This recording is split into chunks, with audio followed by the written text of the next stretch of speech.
Porto e Leixões, em relação a Aveiro, é uma relação diferente. São portos em que eu gosto de referenciar a sua importância como importância estratégica para o território.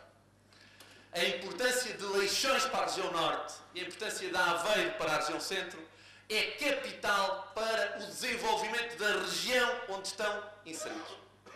Não é exatamente uma oportunidade de ocasião para um grande operador por grandes condições e porque há elementos de funcionalidade única que justificam o investimento, como é o caso de Sines. Não há uma capital e uma área metropolitana com a dimensão de Lisboa. Há uma região com um tecido produtivo de base privada muito dinâmico, muito importador e muito exportador, que justifica a existência e o desenvolvimento dessas duas infraestruturas. E andou bem o governo anterior quando fez a integração, embora a meio gás, em Portugal, em regra, as reformas na nossa vida democrática são só a meio, nunca temos a coragem de fazer reformas profundas e completas, mas andou bem, pelo menos no primeiro passo, nessa metade que foi desenvolvida, de fazer a agregação com o modelo de todos conhecido da gestão do Porto de Viana ao de Leixões e da gestão do Porto da Figueira da Foz ao de Aveiro. Andou bem. E andou bem porquê? Precisamente para valorizar esse papel que a infraestrutura portuária tem para o desenvolvimento destas áreas do território nacional, a região norte, no eixo Leixões-Viana, a região centro, no eixo Aveiro-Figueira da Foz. E na interação que foi planeada e parcialmente executada daquilo que é a capacitação rodoviária que faz servidão com a capacidade portuária existente e também, e nós somos bom exemplo disso, em Aveiro, porque éramos o único dos portos sem servidão ferroviária, naquilo que foi o somar da capacidade ferroviária à modelação já existente do modo marítimo e do modo rodoviário. E, portanto, este papel dos 5 portos nacionais é um papel importante, tem sido importante, tem tido confirmação na sua operação desta justificação e nós entendemos que deve assentar aqui o aprofundar de um modelo que, estando a meio, tem um conjunto de potenciais para ser aprofundado. Segunda nota, ou segundas notas para exercitar a resposta à segunda questão: porquê uma gestão pública que é cada vez mais privada? Não vou fazer a discussão se as empresas portuárias em Portugal devem continuar de capital 100% público ou devem começar a ter uma modulação diferente, de eventualmente poderem elas próprias serem abertas no seu capital, mesmo numa primeira fase, minoritário, ao capital privado. Não vou abrir essa discussão, embora gosto sempre de dizer que eu não gosto de liberalizações por decretos legislativos que adequam com subtileza aquilo que os mercados mandam.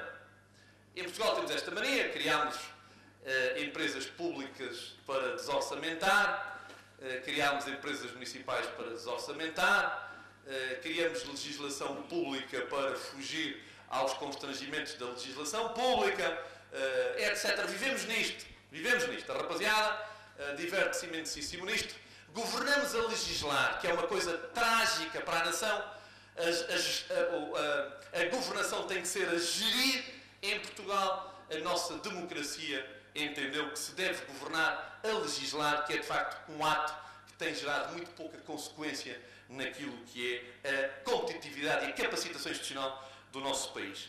A minha convicção é que a governação se deve fazer pela gestão e não pela legislação, e se a opção política é de parceria entre públicos e privados, então que seja a parceria naquilo que interessa, que é na modelação de uma empresa que tem capital participado pelos dois. A rapaziada vai se entretendo com umas concessões, com umas operações concessionadas e subconcessionadas, enfim, com esta complexa teia em que a mentira nacional se diverte imenso para termos aqui uma operação pública e privada em que o público é cada vez mais tido como o problema e o privado cada vez mais tido como a virtude. E o espaço de interação não está no sítio onde devia estar, que é na liderança da gestão da operação. Mas lá iremos numa outra fase.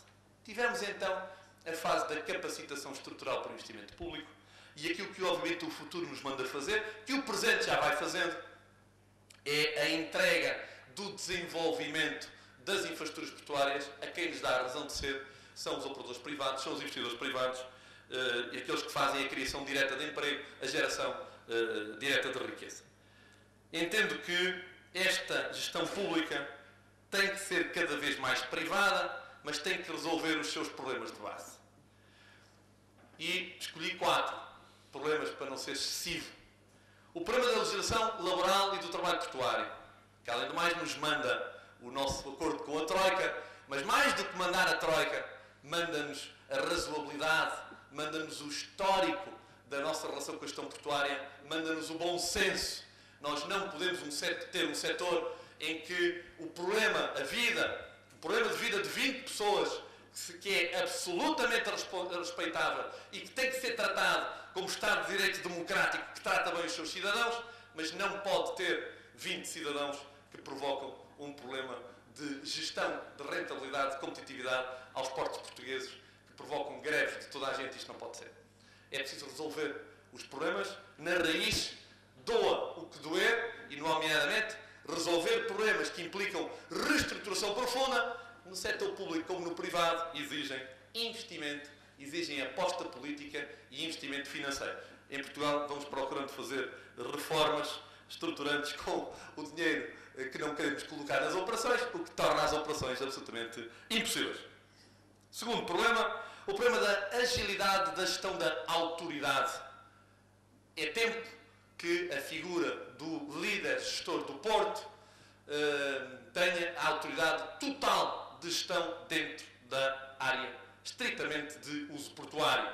Esta partilha de poderes ao nível da autoridade com as capitanias é algo que está fora de moda, que tem perdas administrativas, financeiras, de tempo para muitos dos operadores, e é tempo de termos a coragem de dizermos que gostamos muito da nossa Marinha, que a capitania é muito importante para cumprir outras funções, nomeadamente na nossa região, que tem uma ria tão imensa, ou no Baixo Voga tem uma laguna tão imensa, mas naquilo que é a operação portuária, de facto, a capitania não faz lá coisíssima nenhuma. A entrega de toda a autoridade, com toda a responsabilidade a quem lidera a gestão da operação, garantidamente terá um conjunto de ganhos a vários níveis.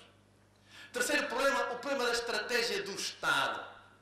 Nesta área temos uma coisa interessantíssima, que os vários governos vão se sucedendo, deixando esta pergunta com um vazio de resposta. Qual é a estratégia do nosso Estado, dono de todas as empresas portuárias do nosso país?